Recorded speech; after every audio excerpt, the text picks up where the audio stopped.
High.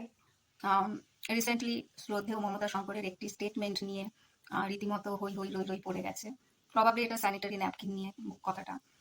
অনেকেই ওনার এগেনস্টে অনেক কিছু কথা বলছেন, বাট আমি ওনার কথায় তেমন কোনো ভুল দেখি না। অনেকেই ওনার এগেনস্টে যুক্তি দিচ্ছেন যে যখন কোনো মহিলার ডেলিভারি হয় সেটা তো মেল ডক্টরই করেন, বা কোনো চেক আপ যখন হয় তখন তো ডক্টরই করেন, বা আমরা যখন ফার্মেসি থেকে কোনো ওষুধ নিই, মেডিসিন, ইনফ্যাক্ট যখন প্যাড কিনি তখনও তো সেটা কোনো একজন মেল স্টাফই ডেলিভার করে, বা অনলাইনে যখন কিছু এই প্যাডের অর্ডার দিই তখনও সেটা ছেলেই কোনো ডেলিভার করে। তখন যদি প্রবলেম না থাকে এখানে কিসের প্রবলেম? অ্যাকচুয়ালি আমরা তাদেরকে আদার মেলস, আদার মেন হিসেবে দেখি, অ্যাজ জেন্ডার ওয়াইজ দেখি, নাকি রিলেশনশিপ হিসেবে। কিন্তু যখন ব্যাপারটা আমার বাড়ির বাবা বা দাদা ভাইয়ের সঙ্গে হতে চলেছে, তখন আমরা জেন্ডারের সঙ্গে সঙ্গে আমরা সেটাকে রিলেশনশিপ হিসেবেও দেখবো যে উনি আমার কে।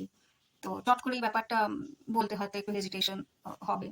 আর সত্যি কথা বলতে পিরিয়ডটা অ্যাসোসিয়েট আছে আপনার প্রোডাক্টিভিটির সঙ্গে, একটা সেক্সুয়াল ওরিয়েন্টেশনের সঙ্গে এটা অ্যাসোসিয়েটেড। তো চট করে এটা বলাটা একটু তো হেজিটেশন হবেই। আহ, যেমন আমি একজন ডক্টরের কাছে ইজিলি আন্ডারস্ট হতে পারি, নিশ্চয়ই কোনো বাবা বা ভাই দাদার সামনে সেটা হওয়া যাবে না, কারণ আমরা ডক্টরকে সেই হিসেবে দেখছি, as a other person, other male. তো এটা আমার একান্তই মতামত। হতে পারে এটা আমার একার প্রবলেম। আমি অর্থোডক্স মেন্টালিটি পোষণ করি। আমি হয়তো সেই হরপ্পা মহেঞ্জোদারো আমলের কোনো মহিলা, হয়তো এখনো এরকম আল্ট্রা মডার্ন হতে পারিনি।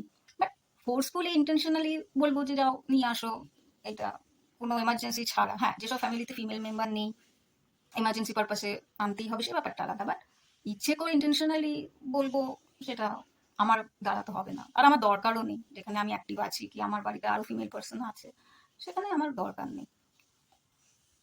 যাক, ভালো থাকবেন সবাই। আপনাদের কি মতামত বলবেন অবশ্যই। বাই।